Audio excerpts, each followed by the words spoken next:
jovens na minha frente na largada, fumando 10 minutos antes da largada, sabe? Então isso indica uma dependência química muito importante, porque a pessoa sabe que ali não é um ambiente adequado, não é uma situação adequada, mas mesmo assim ela tá fumando. Eu acredito que a gente vai ter uma nova geração aí de uma galera dependente química. O cigarro eletrônico, ele não é inócuo, muito pelo contrário. Aquele vapor que você tá pondo para dentro do seu pulmão é um vapor extremamente tóxico.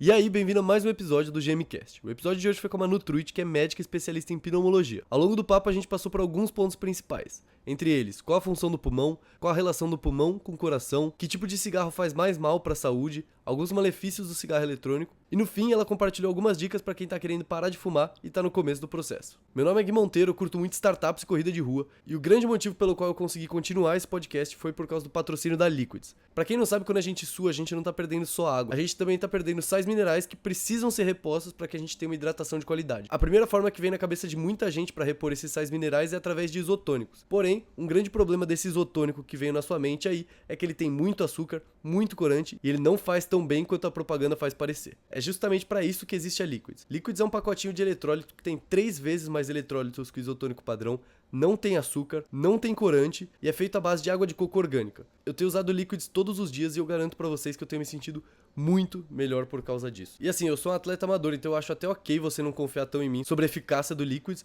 mas o Bernardinho, o clássico, lendário Bernardinho do vôlei, ele é investidor e um dos grandes apoiadores do produto. Então assim, se você não confia em mim, confia no cara. O produto é realmente muito bom e se eu fosse você, eu tentaria fazer um teste. Se você quiser 10% de desconto, acessa lá, liquids.com.br/guimonteiro para ter 10% de desconto. De novo, liquids.com.br/guimonteiro e você vai ter 10% de desconto. Fiquem agora com a Manu Truitt. Manu, tô feliz demais de ter você aqui. Você é uma pessoa que eu já quero trazer há algum tempo. Eu te acompanho no Instagram há algum tempo. E eu tô feliz que agora nesse episódio saiu. Obrigado mesmo pelo tempo. E é isso, bora que bora bater um papo sobre corrida, medicina, pneumo e tudo que é de bom. Legal. Muito obrigada pelo convite, Gui. Fico muito feliz. Boa. Então, para começar isso daqui, minha pergunta clássica, quem assiste o podcast já tá acostumado, eu vou perguntar sobre você, assim. Então, da onde você veio, para onde você vai, qual que é a sua origem como atleta mesmo, mas também na sua profissão como médica. E aí, a partir daí, a gente vai desenrolar em vários assuntos que são relevantes para corredores, para atletas, etc. Então, quem é você? Legal, Gui. Então, meu nome é Manuela. Eu nasci em Maringá, que é uma cidade no norte do Paraná. E assim, começando a minha história com a corrida, na verdade, ela não tem muito glamour, não é muito inspiradora como muitas das histórias que a gente vê por aí. Eu basicamente comecei a correr em final de 2020 para 2021, basicamente para não ficar maluca na pandemia, sabe? Mas foi... Porque esses foram anos muito difíceis, acho que foi para todo mundo, né?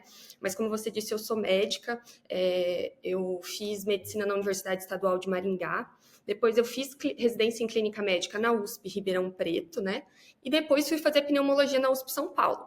Então, nesses 2 anos, primeiros 2 anos da pandemia, eu era uma R1 de pneumologia no maior hospital escola do Brasil, que foi, né, se tornou o maior hospital de campanha do Covid. E, assim, sou até meio egoísta, talvez, falar, mas aquela residência era meu sonho, eu estava do lado dos melhores pneumologistas do Brasil, estava ansiosa para aprender pneumologia com eles, e, de repente, chegou a pandemia, e eu me vi numa situação onde todos os dias eu tinha que lidar com a morte de diversos pacientes, conversar com diversas famílias, sem poder dar um abraço, sem poder chegar perto. Então, foram 2 anos extremamente difíceis. Eu chegava em casa muito triste, muito esgotada, até que um dia eu, assim, senti que eu ia explodir. Então, eu peguei um tênis e eu fui para Sumaré correr. Eu morava em Pinheiros, lá na Alves Guimarães, né? Então, tem a Avenida Sumaré, para quem é de São Paulo conhece. E aí eu peguei um tênis aleatório que eu tinha em casa e saí para correr. Eu não consumia conteúdo de corrida ainda, não fazia a menor ideia do que era um pace, não tinha relógio, não tinha noção nenhuma. Naquele dia, acho que eu não consegui correr nem 1 quilômetro. Mas foi, assim, o melhor quilômetro da minha vida. Eu terminei esse 1 quilômetro vendo como aquilo tinha me feito bem. saúde mental mesmo. E aí eu comecei a correr nesse sentido, assim, não treinava nem nada, eu só saía para correr como uma válvula de escape, porque eu sentia que eu ia explodir se eu continuasse em casa, se eu continuasse hospital, casa, hospital, sabe? E aí foi só depois, em 2022, quando eu vim para Toledo, né, que é a cidade que eu tô morando, que também é no Paraná, que eu comecei a treinar mesmo. Aí comprei um relógio, comecei a estudar um pouco mais sobre corrida, e daí fui embora, né? Comecei a fazer prova, fiz 2 meia maratonas, e aí agora em setembro vou ter a minha primeira maratona em Berlim, né? Que eu, como você, tive a sorte aí de ser sorteada no bolão, então esse ano vai ser um ano de bastante desafio. E é aquilo, né? Acho que depois que você começa a correr, aí a história é meio parecida de todo mundo. Você se apaixona pelo esporte, você começa a notar os benefícios dele no seu dia a dia, na sua saúde, e aí não tem como parar. Muito bom. Inclusive, a minha história com a corrida é muito parecida. De correr como gatilho, assim. Pra mim foi exatamente isso. Um dia que eu não aguentava mais a pandemia, eu falei assim, cara, eu tô maluco, doidão, eu preciso de alguma coisa. E aí eu corri também, como quase uma forma de revolta, sabe? Já viu o Forrest Gump? Eu sempre falo dessa citação. Aquele dia, sem motivo particular, eu saí correndo. E aí eu me apaixonei também pelo esporte. E deve ter sido muito intenso. Você tava em qual hospital aqui na residência? Eu fiz residência na USP, então a gente fica lá no Hospital das Clínicas. Ah, o HC, famoso. Como eu era residente de pneuma, a nossa base é o INCOR, que é aquele hospital que fica na frente, né? Mas quando chegou a pandemia, o Estado de São Paulo transformou o Hospital das Clínicas no maior hospital base de Covid, né? Então a gente foi todos os residentes jogados para lá. Oh, deve ter sido uma baita experiência. Eu Foi. conheço bastante gente da MED que fica maluco, assim, fala assim, pô, eu tô prestando a residência pro HC, é meu sonho passar lá. Pneumo durante a pandemia deve ter sido insano pra você. É aquilo, né? Residente de pneumologia no maior hospital escola do Brasil durante a maior pandemia respiratória da história da humanidade, né? Então foi bizarro, mas ao mesmo tempo foi muito, muito triste, muito difícil, né? Porque a gente não estava preparado para isso, né? E ter que lidar com todas aquelas mortes, todas aquelas famílias. Então foi isso que parece que isso foi acumulando, e se não fosse a corrida, eu acho que assim, não sei como que teria sido esses 2 anos, e eu não sei nem assim se eu teria aguentado tudo isso, se eu teria continuado, se eu teria terminado a residência, sabe? Então, é isso. E era engraçado que era isso. Eu não corria nem com relógio, então eu não sabia nem se eu estava correndo 1, 2, 3 quilômetros. Provavelmente corria muito menos, né? Porque eu estava começando, mas era isso, era correr por correr mesmo, por suar toda aquela ansiedade, suar toda aquela frustração. Então, nossa, foi muito bom.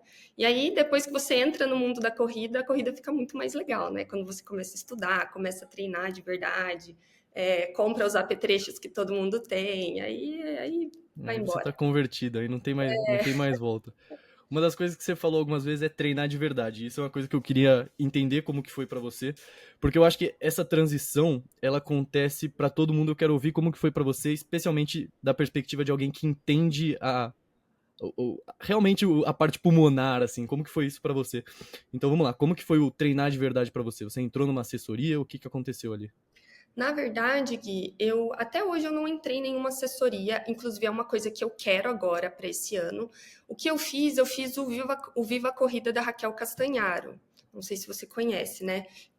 A Raquel Castanharo é uma fisioterapeuta que tem mestrado em biomecânica, ela é bem atuante nas redes sociais. Ela tem um curso que chama Viva Corrida, que ela dá algumas aulinhas lá de biomecânica, e aí tem uma planilha que não é uma planilha individualizada, né? Mas tem planilha lá de 15, 21, 42 quilômetros, e é uma planilha interativa, que se você sente dor, você indica lá na planilha, e ela te mostra alguns exercícios para fazer.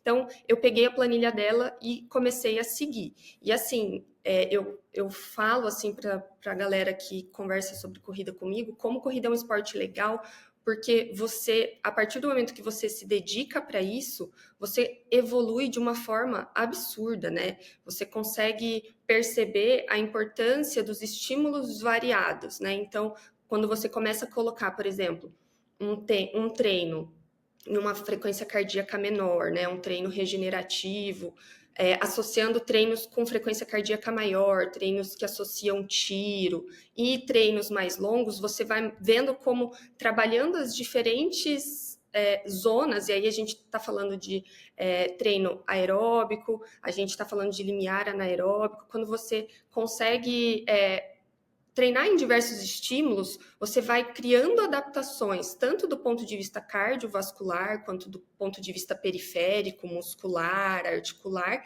e também pulmonar. Então, foi quando eu comecei a fazer a planilha dela que eu comecei a ver que eu conseguia melhorar muito mais. Tanto quando a gente pensa do ponto de vista pulmonar, né? Então, aquela sensação de, nossa, eu tô com muita falta de ar, eu não aguento correr mais. Aí chega um momento que você melhora essa capacidade, mas aí você chega num platô do ponto de vista muscular, e aí você vai lá, aprende que tem que fortalecer, que tem que fazer mobilidade, aí você melhora isso. Então, foi quando eu comecei a seguir a planilha que eu realmente notei como eu melhorei, e aí o legal é justamente você começar a correr as distâncias maiores e ter aquele objetivo de tempo, né? Então, isso foi algo que foi a partir daí que eu me apaixonei de vez pela corrida, e aí, inclusive, comecei a estudar agora. Eu estou até fazendo uma pós-graduação em medicina esportiva, porque é uma área que eu gosto muito de estudar, e quero futuramente atuar profissionalmente nisso, é uma área que casa muito com a pneumologia, né? Então, é isso. Muito legal. Uma das coisas que a gente sempre fala sobre a corrida é justamente isso que você acabou de falar, da adaptabilidade do nosso corpo, tal, como a gente vai melhorando tanto muscularmente quanto o sistema cardiorrespiratório. Vou te fazer uma pergunta extremamente básica, porque eu realmente não sei a resposta. Como que o nosso pulmão evolui? Tipo, o nosso pulmão cresce, tipo um músculo? O que acontece para ele aguentar mais? Para a sensação de, cara, eu vou morrer porque eu não consigo mais inalar ar. O que acontece para essa sensação parar de acontecer?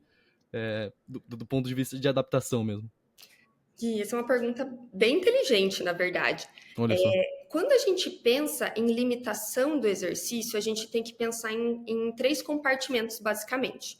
A gente pode ter um exercício sendo limitado pela capacidade cardiovascular, a gente pode ter um exercício sendo limitado pela capacidade respiratória e um exercício sendo limitado pela capacidade periférica que a gente fala, né? Que é a questão de musculatura, descondicionamento periférico.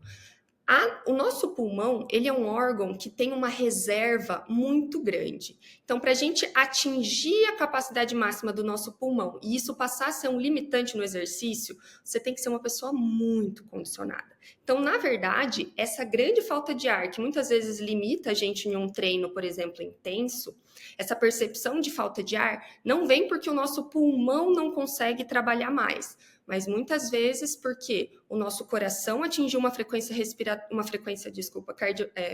cardíaca máxima, ou seja, por mais que o pulmão esteja jogando oxigênio para dentro, essa bomba, que é o que manda o oxigênio para o resto do corpo, já atingiu o seu limite, ou às vezes o pulmão está jogando oxigênio, o coração ainda está bombeando o sangue de forma ok, uma frequência cardíaca que ainda não é a máxima, mas quando esse sangue chega com oxigênio no nosso músculo já atingiu a capacidade máxima de usar esse oxigênio, que é as pessoas descondicionadas. Então, para a gente ter uma pessoa que não consegue, por exemplo, chegou no seu máximo por conta de limitação do pulmão, essa pessoa tem que ser muito bem condicionada, não é a regra da maioria das pessoas.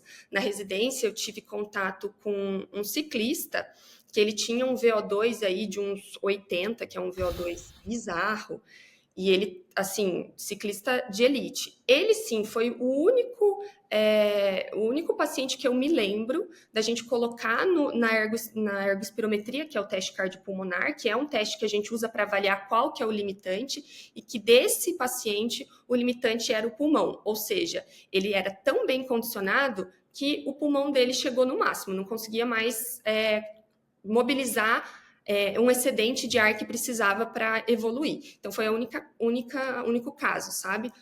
Na maioria das vezes, o que a gente precisa melhorar é o nosso cardiovascular e a nossa musculatura. E aí, a questão do pulmão crescer ou não, na verdade, não, né? O nosso pulmão, depois que a gente atinge a vida adolescente, ele não cresce mais, né? Tanto que quando você ganha peso, eu gosto até, é uma coisa que eu converso com os meus pacientes, né? Os meus pacientes que chegam com uma queixa de falta de ar e que tiveram associado um ganho de peso muito grande, o nosso pulmão ele continua do mesmo tamanho. Você pesa quanto? 70 quilos? Eu peso 72, 70 quilos. Se um dia você engordar e chegar aos 100 quilos, o seu pulmão continua exatamente do mesmo tamanho.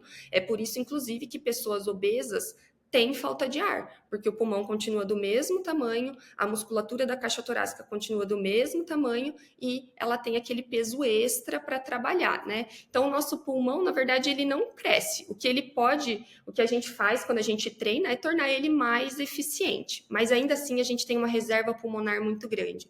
Quando a gente tem uma limitação no exercício, muitas vezes é cardiovascular e periférica. E aí, como que a gente melhora isso?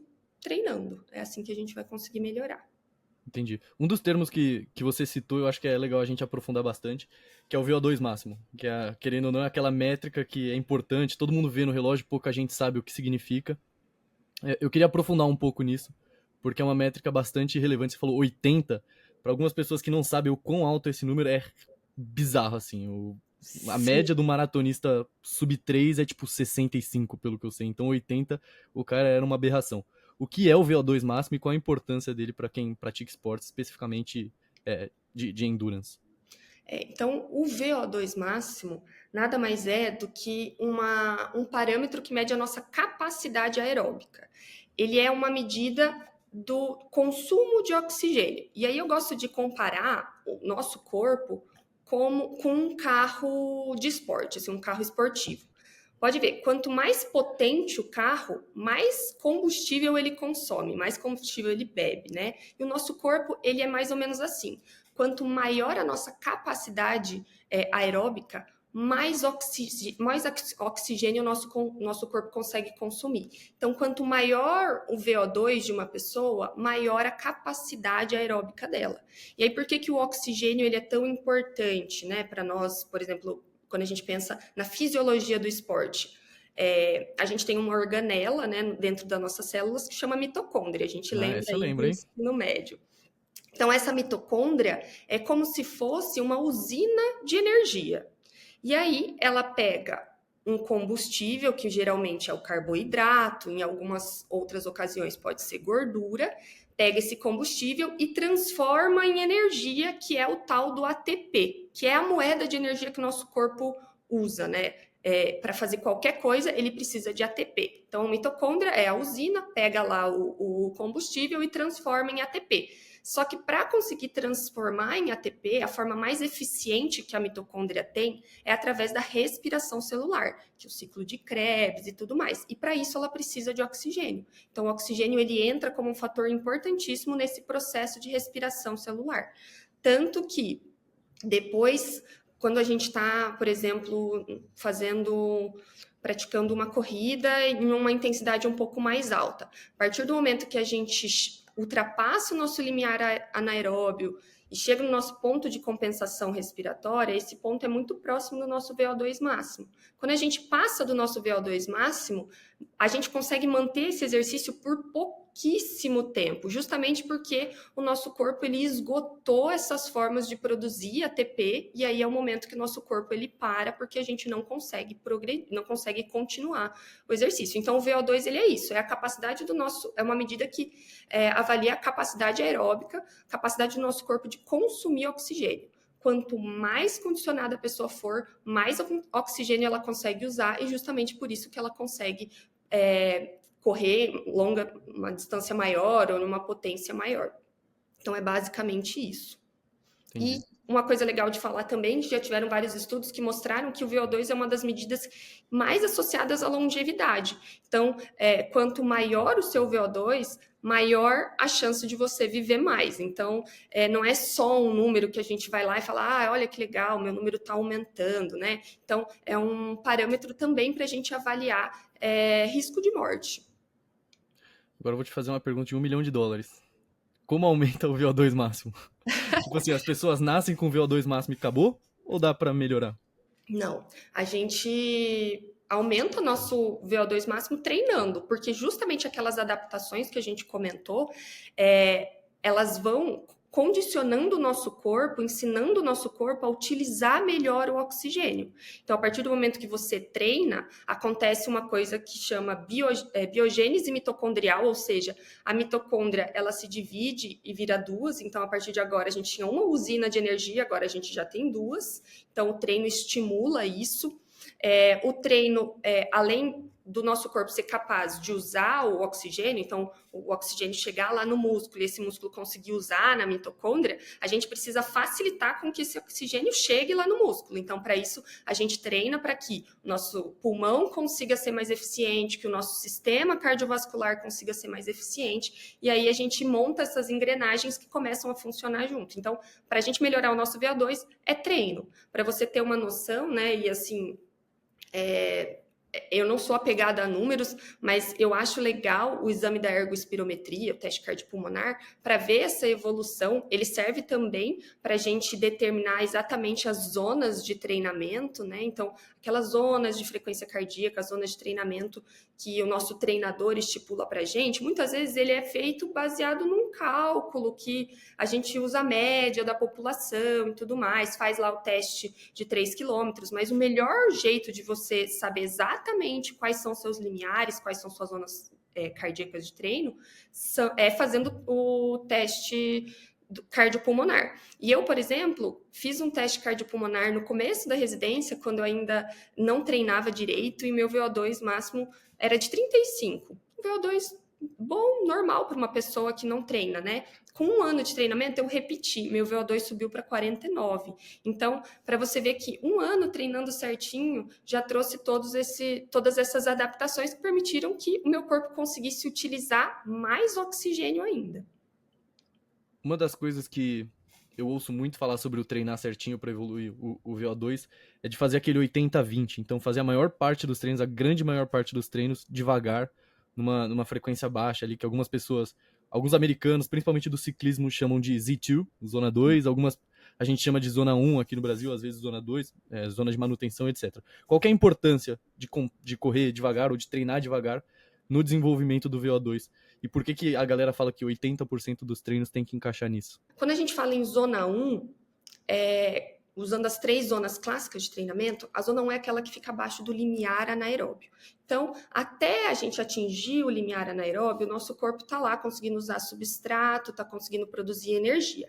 Tem um momento que o nosso corpo começa a acumular lactato. Só que ainda isso não é um problema, porque esse lactato começa a ser tamponado por substâncias que a gente tem no nosso sangue. E aí isso não altera o pH sanguíneo, que é um grande problema, né? Então ele começa a ser tamponado. Mas chega um momento, a gente continua fazendo exercício. Continuou fazendo o exercício, chega um momento que os tampões que a gente usa para neutralizar esse lactato, esse ácido lático, se esgotam. E aí a gente está na zona 2, esse é o marco da mudança de zona 2 para zona 3, é o ponto de compensação. É o momento em que começa a acumular lactato de verdade, porque a gente não está conseguindo mais neutralizar. E aí é o momento que a gente começa a produzir, a acumular CO2. E aí a gente começa a respirar, a nossa respiração começa a ficar ainda mais ofegante, tentando jogar esse CO2 para fora. Então, a gente tem essas 3 zonas, e aí quando a gente fala que é muito importante que a maioria dos nossos treinos sejam leves, é justamente para a gente treinar essa zona 1, para a gente adaptar o nosso corpo a conseguir permanecer mais tempo nessa zona em que a gente consegue utilizar carboidrato, gordura para produzir energia, sem produzir tanto lactato. Então, por isso que a gente precisa treinar leve, porque se a gente fica fazendo só treino intenso, a gente vai estar treinando lá na transição de zona 2 para zona 3, e aí lembra, gente, eu estou usando as 3 zonas clássicas. Quando a gente fala zona 1, zona 2, zona 3, zona 4, zona 5, a gente está falando de zonas de frequência cardíaca. Geralmente, zona 1, zona 2 de frequência cardíaca estão dentro da zona 1 clássica, zona 3, zona 4 estão dentro da zona 2 clássica, zona 4, 1, 2, 3, 4, e a 5 e às vezes 6 dentro da zona 3 clássica, tá? Então, se a gente fica treinando muito forte, a gente não gera aquela adaptação que é a adaptação aeróbica, da capacidade aeróbica mesmo. Quando a gente vai correr uma maratona, a gente precisa permanecer bastante tempo nessa zona 1, senão a gente não vai conseguir completar, por exemplo, os 42 quilômetros. E aí, por isso que a gente tem que gerar essas adaptações. Se a gente não treinar na zona 1 clássica, zona 2 de frequência cardíaca, a gente não gera essas adaptações. E aí também tem a questão de que, se você só treinar forte, a chance de você se lesionar, a chance de você não conseguir completar outros treinos da semana é muito maior. E aí a sua evolução não vai ser tão legal, né? Então é por isso que tá tão na moda. E assim, trazendo para a medicina, alguns estudos mostram que pessoas que têm doenças cardíacas, doenças pulmonares, e fazem atividade física nessa zona 2 cardíaca, elas têm uma maior longevidade também, parece ter um grande benefício nesse sentido.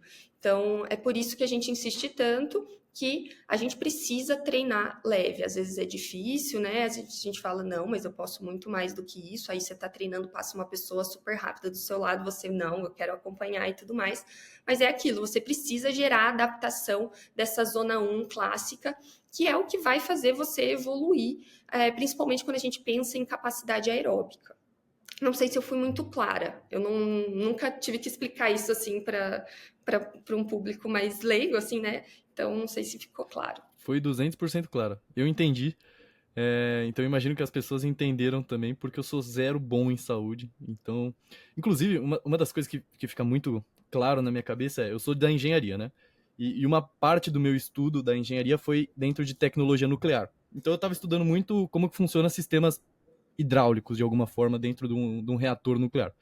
E quando você fala da relação do coração com o pulmão, isso me lembra muito o que a gente estuda em sistemas hidráulicos e sistemas industriais no geral, porque de alguma forma a gente tem algumas bombas ali, alguns condensadores, e cada um tem o seu papel. De alguma forma o oxigênio é relevante, não necessariamente na parte nuclear, mas quando a gente está falando de usinas químicas como um todo, tem a produção de CO2, então me parece muito que o corpo é realmente uma usina que funciona tudo juntinho ali. Então, bem interessante olhar por esse lado. E aí uma pergunta que surgiu na minha cabeça é justamente qual que é a relação do coração com o pulmão. Porque me parecem ser duas bombas com função diferente, complementar de alguma forma. Então, e aí você fala bastante de zona pulmonar e zona cardíaca. Queria entender qual que é a relação do pulmão com o coração, porque isso eu não tenho a menor ideia. Então, assim, coração e pulmão são dois órgãos que eu gosto de falar que eles são irmãos, né? Então, eles precisam trabalhar juntos. Então, como que acontece? Quando a gente respira o ar, esse ar entra pelas nossas vias aéreas, se distribui pelo pulmão. E aí, o pulmão é responsável por extrair o oxigênio desse ar, jogar para dentro dos vasos sanguíneos, porque o nosso pulmão ele tem vários vasos sanguíneos que acompanham essas vias aéreas, né?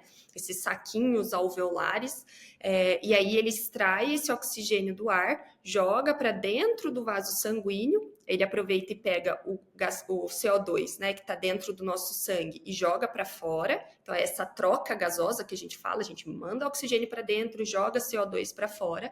E aí, esse oxigênio é direcionado por esses vasos sanguíneos para o coração. Então, e aí o coração é o órgão responsável por bombear esse sangue oxigenado e distribuir para o resto do corpo. Então, por isso que é muito importante que os dois estejam funcionando bem. Por isso que quando a gente fala em falta de ar, pode ser um problema pulmonar, mas também pode ser um problema cardiológico, né? Então, são dois órgãos diferentes. O pulmão eu não consideraria uma bomba, mas ele é o que realmente faz a troca gasosa.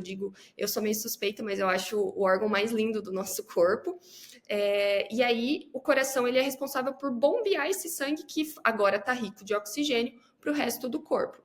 E o coração ele tem duas câmaras, né? Tem as câmaras cardíacas direitas e as câmaras cardíacas esquerdas. Então, o coração, além de bombear o sangue para frente, ele também é responsável por receber o sangue do corpo e mandar para o pulmão. Então, o coração lá mandou o oxigênio para o resto do corpo, né? O sangue oxigenado. Aí, por exemplo, chegou lá no nosso músculo, o músculo foi lá, usou esse oxigênio, e aí esse sangue ele volta para o coração. Agora, para o lado direito do coração, desoxigenado. E aí o coração manda para o pulmão extrai o oxigênio do ar, esse sangue oxigenado cai no coração esquerdo e aí tudo de novo. Então, por isso que são dois órgãos muito interligados. Tá, entendi. Então a melhor comparação não é que são duas bombas, mas sim que o pulmão é um filtro, e o Exato, coração é a bomba. exato. Entendi. Então o pulmão é responsável pela extração ou mudança ali, troca gasosa, e o coração que vai pegar isso e jogar pro lugar certo. Entendi. Exato. Eu imagino que ambos precisam ser bastante treinados. O coração tem, obviamente, algumas formas de prejudicar. Eu imagino que comer muita gordura prejudica ele, mas o pulmão eu sei que tem formas mais óbvias de prejudicar, por exemplo, jogando fumaça para ele. Isso é uma coisa que eu queria conversar com você sobre, que é justamente a jogar a fumaça ali e atrapalhar a eficiência do pulmão. Qual que é a... O que acontece de ruim quando, por exemplo, alguém fuma, seja cigarro eletrônico, cigarro normal, maconha, etc. Joga alguma fumaça ali pro pulmão. Qual que é o efeito disso? Então, assim, Gui, eu gosto de falar que o nosso pulmão, ele foi feito para receber ar puro. Ele foi feito para isso. Qualquer tipo de fumaça, e aí quando a gente fala em fumaça, a gente está falando da fumaça do cigarro, da fumaça da maconha, da fumaça da poluição e do vapor do cigarro eletrônico, porque quando a gente pensa em cigarro eletrônico, teoricamente não é certo falar fumaça, porque a fumaça ela é um produto de uma combustão. Então, se acende o cigarro, o fogo queima lá o tabaco e o material lá do cigarro, isso gera uma fumaça e isso é inalado. No caso do cigarro eletrônico, isso não acontece, não existe combustão, mas existe o aquecimento de um líquido e a formação de um vapor. Mas, enfim, a gente vai tratar isso como coisas semelhantes, né? Então, tanto o vapor do cigarro eletrônico como a fumaça de um cigarro, ela causa diversas alterações no nosso pulmão. A gente pode começar pelo fato de que tanto o vapor do cigarro eletrônico como a fumaça do cigarro convencional contém diversas substâncias tóxicas que, quando entram em contato com o tecido do pulmão, geram uma reação inflamatória muito importante. Por isso que quem fuma, seja cigarro convencional, cigarro eletrônico, tem mais sintomas de bronquite. Geralmente a pessoa ela tem mais tosse, ela tem maior produção de secreção, ela tem mais falta de ar. Por quê? Porque ela está jogando uma substância tóxica dentro de um tecido sensível, que é o tecido pulmonar. Então isso inflama e gera diversos casos de bronquite. Mas não é só isso também, né? A exposição a longo prazo pode acabar destruindo pedaços de tecidos do pulmão e gerando o famoso enfisema. Existe uma doença, inclusive, que é a doença pulmonar obstrutiva crônica, que é o DPOC. Ela é uma doença causada, classicamente associada ao cigarro convencional, mas agora a gente já tem aí alguns anos do cigarro eletrônico no mercado, a gente já está começando a ver essas alterações também relacionadas ao cigarro eletrônico. Então, isso a longo prazo inflama tanto o tecido do pulmão que esse tecido ele vai sendo destruído e aí ficam vários espaços onde devia ter tecido de pulmão, mas não tem, e aí isso é chamado de enfisema. E aí a pessoa desenvolve a doença pulmonar obstrutiva crônica, que é uma doença muito terrível, a pessoa ela tem muita falta de ar, muita tosse, muita secreção, e isso encurta a vida da pessoa, né? Então, qualquer tipo de fumaça, qualquer tipo de vapor é tóxico para o nosso pulmão. Por isso que quando a gente fala em fumar, não, existe aquele tabu em relação ao cigarro convencional, né? As pessoas não gostam do cheiro, as pessoas sabem que fumar cigarro convencional faz mal, mas parece que ainda as pessoas não entenderam que o cigarro eletrônico possivelmente é tão ruim quanto o cigarro convencional. E aí a gente pode até conversar um pouco mais sobre cigarro eletrônico, porque como a gente estava conversando, né, antes, a gente vê muita gente fumando por aí, galera que pratica esporte, galera que teoricamente tem um estilo de vida saudável, mas que está lá jogando um monte de vapor tóxico para dentro do pulmão. E aí lembra que eu falei, né, que o nosso pulmão ele é todo cheio de vasos sanguíneos. a função desses vasos sanguíneos é que nesse sangue que passa pelo pulmão haja a troca gasosa para jogar o oxigênio para o resto do corpo. Quando você joga uma fumaça cheia de substância tóxica, não é só o oxigênio que está lá sendo trocado. Essas substâncias tóxicas, elas caem na corrente sanguínea e se espalham para o resto do corpo. Por isso que, por exemplo, pessoas que fumam cigarro convencional tem maior risco de câncer de intestino, câncer de pâncreas, câncer de bexiga. Por quê? Porque aquelas substâncias cancerígenas da fumaça, elas não agem só no pulmão. Elas caem na corrente sanguínea e o coração espalha isso para o resto do corpo. Não me parece muito bacana para o nosso corpo. A fumaça, seja da poluição ou dos cigarros, etc. Antes de entrar especificamente no cigarro eletrônico, uma dúvida que eu sempre tive é, existe algum pior? Porque eu sempre ouço, não, o narguilé é 100 cigarros normais, o cigarro eletrônico é 1000 cigarros. Tipo, existe algum pior ou é tudo ruim igual? Gui, essa é uma pergunta que, assim, a gente não consegue responder com certeza.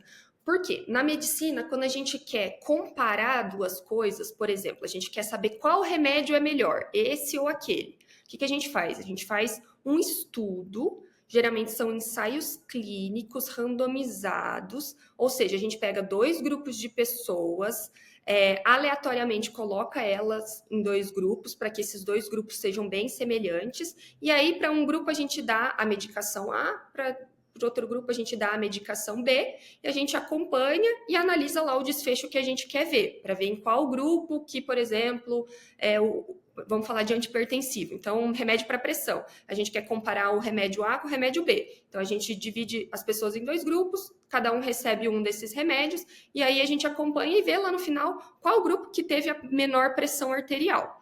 Para a gente comparar cigarro eletrônico com cigarro convencional e bater o martelo e falar assim, esse aqui é o pior, teoricamente a gente teria que fazer isso, a gente teria que pegar 2 grupos de pessoas, e nesses grupos, assim, pessoas com idades semelhantes, pessoas com características semelhantes entre os grupos, colocar um grupo para fumar cigarro convencional, outro para fumar cigarro eletrônico e acompanhar essas pessoas ao longo dos anos e ver lá no final quem que morreu mais, quem que teve mais câncer. E a gente sabe que isso, assim, não existe a possibilidade da gente fazer um estudo desse tipo, é totalmente antiético, né? Então, o que a gente faz para tentar ver qual e aí eu não falo qual é melhor, a gente já sabe que os 2 são ruins, qual é menos pior, é tentar comparar a quantidade de substâncias tóxicas que a gente identifica em um e em outro, né? Então, assim, eu gosto de fazer uma analogia. Se você tivesse que cair do 7º andar do prédio ou do 5º andar do prédio, qual que você escolheria? Se a gente for pensar racionalmente, do 5º andar do prédio, né? Mas no final das contas, cair do 7º ou cair do 5º, provavelmente você vai morrer nas 2 situações. Se não morrer, vai quebrar algum osso, vai ter traumatismo crânioencefálico. Então, assim, escolher entre cigarro eletrônico e cigarro convencional é meio que assim, escolher entre o sujo e o mal lavado, sabe? Hoje em dia, a gente tem cada vez mais estudos saindo mostrando que, muito provavelmente, o cigarro eletrônico é tão ruim quanto o cigarro convencional. E lá, quando os cigarros eletrônicos foram criados, o objetivo era justamente, e eles foram criados, se eu não me engano, em 2003, na China, eles foram criados com essa proposta de servir de uma contenção de danos para aquelas pessoas que fumavam cigarro convencional. Então, assim, a pessoa fuma cigarro convencional, não quer parar, vamos criar um cigarro eletrônico para que ela possa trocar e acabar sendo exposta a uma coisa menos tóxica. Então, esse era o objetivo. Só que, assim, a gente tem um grande problema que, assim, os cigarros eletrônicos, eles se difundiram pelo mundo e, hoje em dia, a maioria das pessoas que usa cigarro eletrônico não usa com essa finalidade de contenção de danos, né? São pessoas que, muitas vezes, nunca fumaram cigarro convencional, nunca fumariam e estão lá usando cigarro eletrônico, né? Então, ele foi criado com esse intuito, mas, hoje em dia, a gente já está percebendo que essa troca não faz tanto sentido, sabe? Os 2 são muito ruins e trazem bastante consequências à saúde. E o grande ponto é, como eu disse, o cigarro eletrônico foi criado em 2003, ou seja, 20 anos, é pouco tempo de exposição. Agora que a gente vai começar a ver as consequências a longo prazo do uso do cigarro eletrônico, né? Então, isso a gente ainda não sabe. A gente já tem alguns dados, a gente já sabe algumas alterações que o cigarro eletrônico causa, mas não tem ninguém no mundo que fuma cigarro eletrônico há 40 anos, para a gente saber se vai ter um risco aumentado de câncer de pulmão, se vai ter uma incidência aumentada de câncer de intestino, como no cigarro convencional, né? E aí é aquilo, é melhor a gente não pagar para ver, né? Entendi. Me parece que o cigarro normal fez um ciclo maior já, que o cigarro eletrônico ainda não fez. Eu vou fazer uma pergunta que talvez não tenha resposta, tá? Porque eu sinto que o cigarro normal, ele é muitas vezes mal visto até por quem fuma o cigarro eletrônico. Tipo, não, jamais que eu vou fumar cigarro normal. E talvez daqui a 20, 30 anos o cigarro eletrônico seja visto da mesma forma. Como que você acha que é o ciclo até o cigarro eletrônico deixar de ser tão comum assim quanto é hoje? Assim? Porque hoje ele é bem banal. Assim, eu tô falando que eu já vi gente em saída de prova, tipo, acabou a meia maratona, porra, tô com vontade de usar um cigarrinho eletrônico. Então, hoje é bem comum, assim. Como que você sente que é esse ciclo?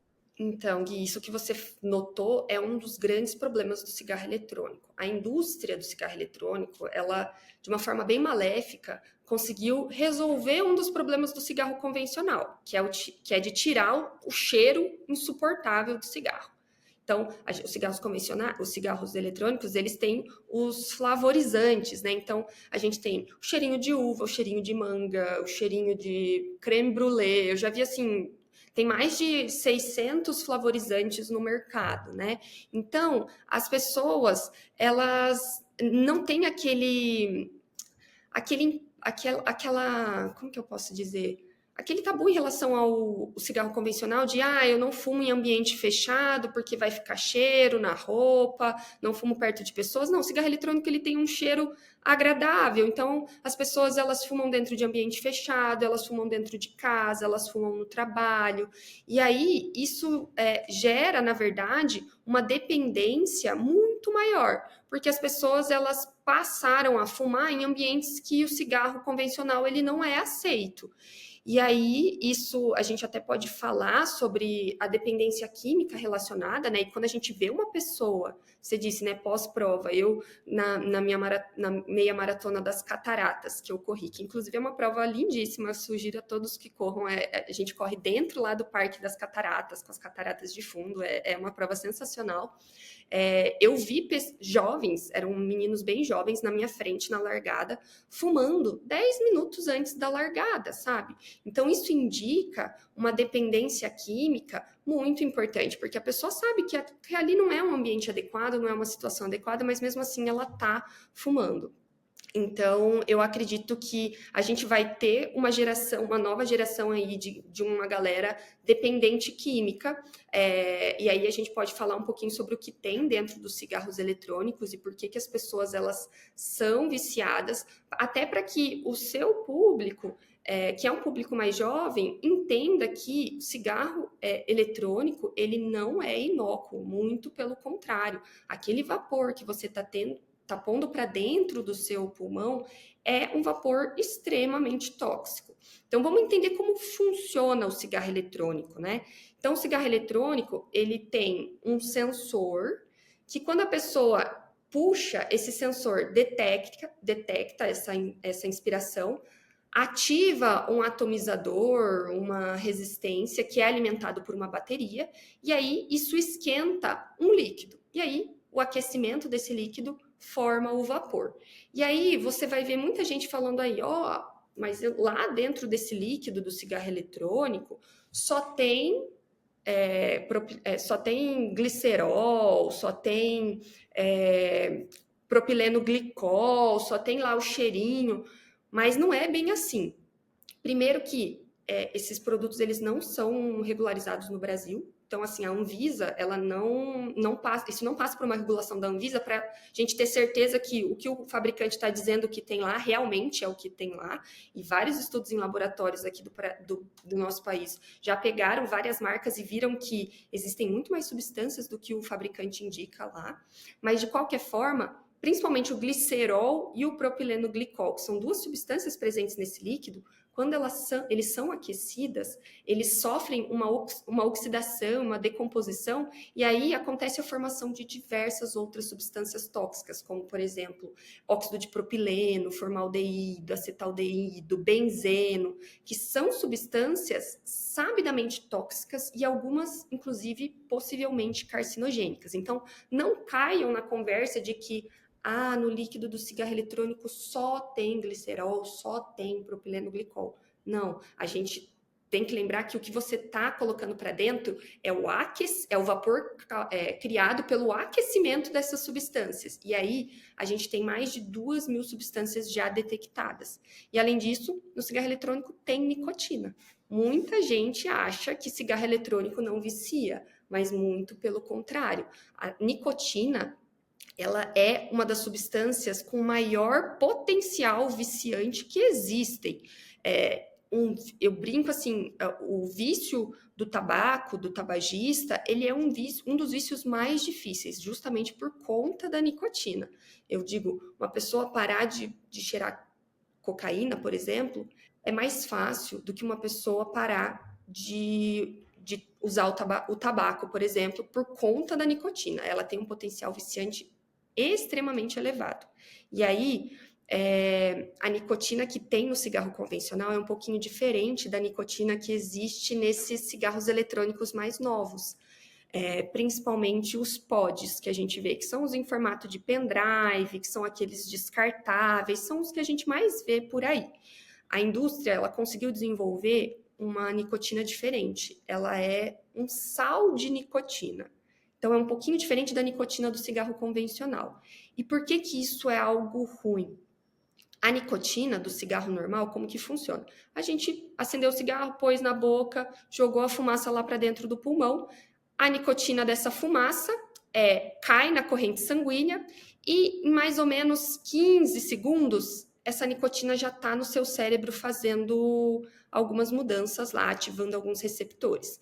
Então, caiu no pulmão, em 15 segundos a pessoa já está sentindo o barato lá da nicotina. Essa nicotina, ela se liga a alguns receptores do nosso cérebro que liberam neurohormônios, como dopamina, que é um hormônio muito relacionado à motivação, libera acetilcolina, que é um neurohormônio também relacionado à cognição, foco, libera adrenalina e noradrenalina, por isso que a pessoa tem um efeito estimulante, né? Então, e justamente essa rapidez do efeito é uma das coisas que gera a dependência na pessoa.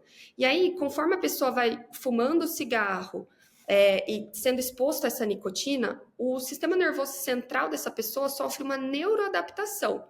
Ou seja, a pessoa vai precisando de quantidades cada vez maiores de nicotina para sentir o mesmo barato. E aí, qual que é o problema do cigarro eletrônico? Esse sal de nicotina, ele, além de fazer com que o vapor do cigarro eletrônico seja mais agradável, então é mais fácil você dar uma tragada no cigarro eletrônico do que uma tragada no cigarro, ela é absorvida pelo pulmão de forma muito mais rápida. Então, enquanto a nicotina do cigarro convencional demora 15 segundos para chegar lá no cérebro e começar a desencadear aquele sistema de recompensa, a nicotina do cigarro eletrônico, o sal de nicotina, demora 3 a 5 segundos. Então, esses cigarros eletrônicos de quarta geração, que são esses pods, os pendrives, eles têm um altíssimo poder de criar dependência. E é isso que a gente tem visto. A gente tem visto jovens cada vez mais dependentes do cigarro eletrônico. Jovens que saem no meio da aula para usar, jovens que estão deixando de participar de situações sociais, por exemplo, deixando de ir na igreja, deixando de ir no culto. Já tive um que eu recebi, que ele resolveu me procurar porque ele percebeu que ele não estava mais indo no culto da igreja, porque ele tinha que ficar 1h30, às vezes 2 horas lá dentro, e ele não conseguia ficar sem usar o cigarro eletrônico. Então, é um grande problema. A gente vai ter uma geração aí de jovens dependentes químicos, e isso vai ser um grande problema daqui para frente, né? E eu tenho um cunhadinho de 13 anos. Ele fala que no colégio a maioria dos amigos dele usam cigarro eletrônico. Então, isso é algo extremamente preocupante, né? Porque são crianças usando uma substância, né, um dispositivo que, além de criar dependência química, a longo prazo vai trazer diversos problemas para eles, né? Então, é importante a gente trazer esse alerta aí de que cigarro eletrônico não é só aquelas substâncias que tem lá na caixinha. O aquecimento do líquido gera diversas outras substâncias tóxicas, diversas substâncias cancerígenas, e a gente tem muita nicotina. E aí, se você quiser fazer uma conta, geralmente os cigarros eletrônicos que a gente vê por aí, eles têm uma concentração de nicotina de 5%. Isso significa que a cada ml do líquido do cigarro eletrônico, cada ml tem 50 miligramas de nicotina. Quando você pega um desses pod aí que a galera usa, geralmente ele tem 5 ml de líquido lá dentro. Então, 5 vezes 50, você que é da exata aí, me ajuda, 250 miligramas de nicotina, né? Uhum. No Brasil, a gente tem uma legislação que permite que cada cigarro contenha no máximo 1 miligrama de nicotina. Tem cigarros famosos aí, aquele cigarro vermelho famoso, por exemplo, tem até um pouco menos, tem 0,8 miligramas. Mas vamos considerar que um cigarro tem 1 miligrama de nicotina. Então, se a gente for comparar aquele pod descartável que tem 250 miligramas de nicotina, ele equivale a 250 cigarros. Isso a gente está fazendo a comparação só da nicotina, tá? Uhum. Então, um jovem que às vezes usa um cigarro eletrônico desses, um pod desses, em 2 dias, é como se ele estivesse consumindo a quantidade de nicotina de 250 cigarros. É muito mais fácil de viciar, né? Para vocês terem noção, um maço de cigarro geralmente tem 20 cigarros. Então, é como se ele estivesse fumando 10 maços, mais de 10 maços de 12 mais ou cigarro menos. É no muita final coisa. de semana. Então, é muito preocupante, principalmente quando a gente pensa na dependência química. Não me parece legal. Eu acho que uma das coisas que é importante aqui é deixar claro que esse papo todo sobre cigarro eletrônico jamais é um julgamento, especialmente para você que tá ouvindo, corre e fuma, mas mais talvez uma forma de te falar assim, o que tá acontecendo. Imagino que você saiba que não é uma coisa saudável, se esse é o seu caso. E aí, um dos pontos relevantes, um dos podcasts que eu gravei foi com a Malu, e a Malu foi viciada em cigarro, acho que eletrônico, por 7 anos. E aí ela parou de fumar, etc. Ela conta um pouco da jornada dela no podcast. E correu Berlim, já é maratonista, etc. Vai correr Chicago também. Então acho que uma forma legal da gente encerrar esse tópico é justamente passando disso tudo, de quais são os malefícios para como parar, assim, porque é difícil pra caceta, assim, é vício mesmo, igual você falou, 250 cigarros é nicotina pra um cacete. Então, quais são as formas que você já viu as pessoas usarem pra parar? Pessoas que de fato querem parar, né? Como que é isso? E, assim, como a gente disse, primeira coisa, e você falou muito bem, assim, o nosso objetivo aqui é informar, não é julgar, até porque quem fala que parar de fumar, seja cigarro convencional, cigarro eletrônico, é fácil, não sabe do que está falando, porque é um vício, e é um vício que deve ser respeitado e que precisa ser muito bem manejado. E o vício, tanto de um quanto de outro, não acontece só por conta de dependência química, porque se fosse isso, a gente colava um adesivo de nicotina no braço de todo mundo e todo mundo parava de fumar, tanto cigarro convencional quanto cigarro eletrônico. Mas a dependência do cigarro, e aí agora eu vou usar a palavra cigarro para me referir tanto a cigarro convencional como cigarro eletrônico, ela acontece por 2 motivos. Tem a dependência química relacionada à nicotina, mas também tem a dependência comportamental, a dependência do hábito. O cigarro, ele vira um companheiro da pessoa no dia a dia, ele vira uma coisa que a pessoa usa para manter foco, para manter estímulo ao longo do dia. Ela começa a associar isso a várias atividades do dia, e aí, por exemplo, ela começa a não conseguir mais curtir uma festa se não tiver o cigarro junto. Então, não adianta só a gente tratar essa parte de dependência química, a gente precisa tratar essa dependência comportamental, essa dependência do hábito. Por isso que, assim, se você é usuário e quer parar de fumar, a primeira coisa que você precisa fazer é procurar ajuda. Então, procure a ajuda de um pneumologista, de um médico da sua confiança, até para ele fazer os exames, ver se você teve já alguma consequência em relação ao cigarro e para que ele possa avaliar o seu grau de dependência. Porque também não é todo mundo que fuma que tem um nível alto de dependência. A gente sabe que a gente precisa de uma exposição, às vezes, mais prolongada para criar essa dependência maior. Mas, na maioria dos casos, a gente precisa associar algum tratamento para essa pessoa conseguir parar de fumar. Muitas pessoas conseguem parar de fumar sozinho? Conseguem, mas muitas vezes esse é um processo muito sofrido e aí a pessoa acaba recaindo, acaba voltando a fumar. Por isso, procure ajuda. Muitas vezes o médico vai avaliar se você tem indicação de algum tratamento farmacológico.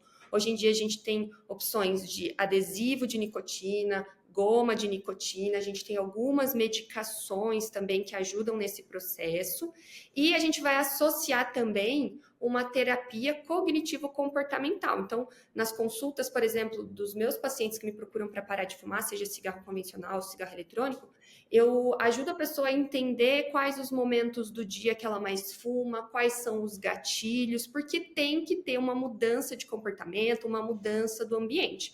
Então, uma dica assim que serve para todo mundo primeiro, jogue todos os seus cigarros eletrônicos fora. Se você tiver cigarro eletrônico em casa, você vai ter um momento de desejo intenso, vai acabar pegando esse cigarro eletrônico. Então, jogue fora.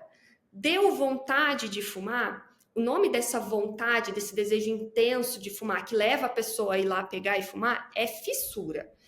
E essa fissura, geralmente, ela demora uns 3 a 5 minutos e ela passa. Mesmo se a pessoa não colocar o cigarro na boca, não fumar, essa vontade passa. Então, faça alguma coisa nesses 5 minutos para distrair a sua cabeça, distrair a sua boca. Então, vai na geladeira, bebe um gole de água um copo de água bem gelado, deixa algumas coisas prontas para você morder e ocupar a sua boca. Então, eu gosto até, às vezes, de orientar a pessoa a cortar o palitinho de cenoura crua no formato de cigarro, porque além da pessoa estar mordendo e ocupando a boca, ela também está ocupando a mão, ela segura a cenoura do jeito que ela segurava o cigarro, e isso ajuda a enganar o cérebro. Então, nesse momento de vontade de fumar, engane, coloque alguma coisa na boca, vai fazer alguma atividade que engane o seu cérebro. E aí também a atividade física é algo muito legal, porque justamente ela também libera aqueles hormônios que a gente falou que a nicotina libera. Então, ela é uma forma de substituir aquele estímulo da nicotina. Então, se você usa cigarro eletrônico ou cigarro convencional, quer parar de fumar, começar uma atividade física com certeza vai te ajudar e vai te ajudar muito nesse sentido. Muito legal. Acho que da perspectiva de formação de hábitos, que é uma coisa que eu tenho estudado bastante também, um padrão, assim, um consenso é que o hábito ele se forma partindo da recompensa e não da intenção. Então, de alguma forma, associar uma recompensa com cada vez que você não fuma, talvez seja uma forma legal também. E eu sei que, por exemplo, a Malu ela tem um aplicativo que conta cada dia que ela fica sem fumar. E isso começa a criar uma recompensa dela, do tipo, cara, eu não posso fumar porque eu vou perder o meu app. E de alguma forma isso pode estar relacionado com a época do foguinho do Snapchat. Não sei quem lembra disso, mas quando você mandava muita foto no Snapchat com uma pessoa que começava a criar foguinho, assim, tipo, todo dia a gente mandava, dava 30 foguinhos, porque era 30 dias.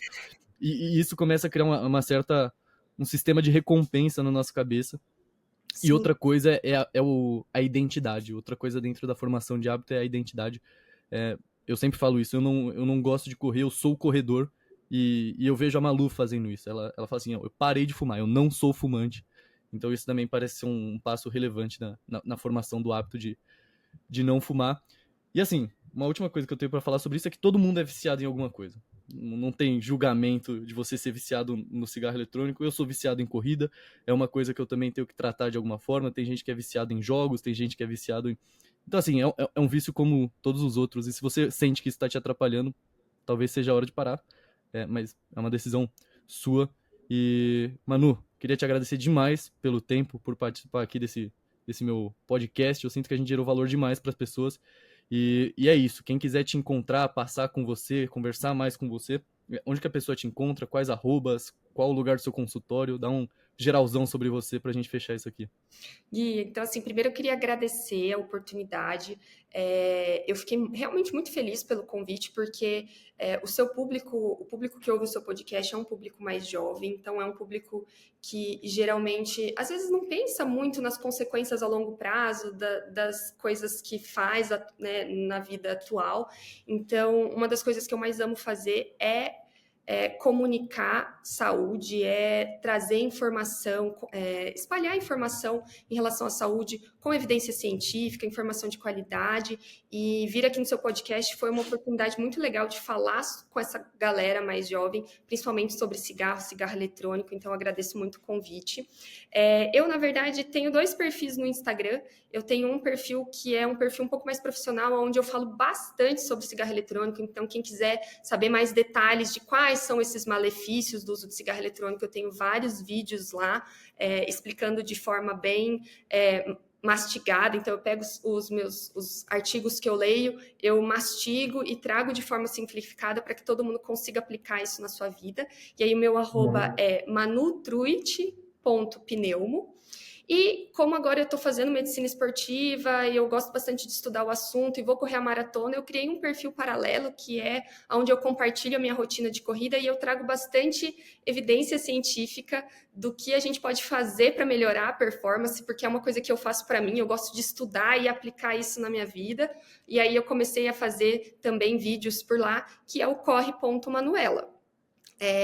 Eu atendo presencialmente aqui em Toledo, né? Mas eu faço bastante telemedicina. Então, lá no meu perfil, manutruit.pneumo, tem o link para quem quiser, né, agendar uma teleconsulta. Para quem tiver dúvidas também, manda DM lá, que a gente conversa bastante. Sensacional, Manu. Obrigadão.